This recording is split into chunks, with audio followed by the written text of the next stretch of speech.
पर ही निवास करते हैं, परंतु मनुष्य उसे स्त्री में, घर में और बाहरी सुख प्राप्ति के लिए ढूंढ रहा है।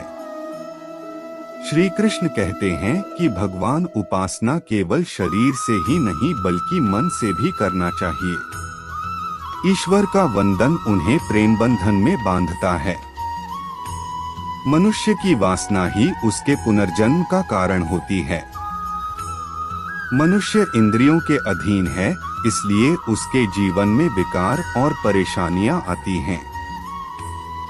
मनुष्य के अंदर धैर्य, सदाचार, स्नेह और सेवा जैसे गुण सत्संग के बिना नहीं आते हैं। श्री कृष्ण कहते हैं, जिस प्रकार शरीर से वस्त्र मैल होने पर बदलते हैं, ठीक उसी प्रकार मन में यानी हृदय में मैले होने से उसे निकाल देना चाहिए। जवानी में जिसने ज्यादा पाप किए हैं, उसे बुढ़ापे में नींद नहीं आती है, उसे वह पश्चाताप में बिताते हैं। भगवान ने जिसे संपत्ति दी है, उसे गाय रखकर सेवा करनी चाहिए, इससे भगवान प्रसन्न होते हैं। जुआ, मदिरापान, परस्त्री गमन, अनैतिक संबंध, हिंसा, असत्य, मद, आसक्ति और निर्दयता, इन सब में कलयुग का वास है, इसलिए इसका और एक नाम है घोर कलयुग।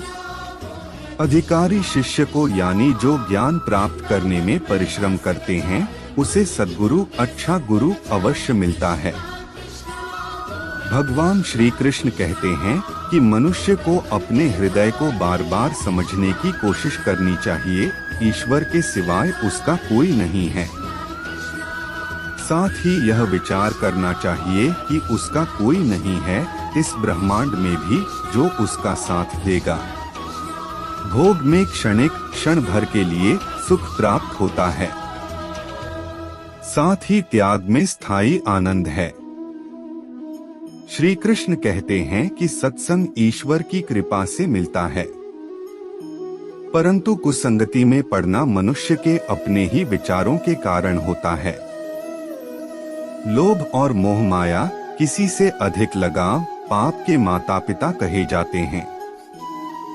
साथ ही लोभ पाप का बाप ही है।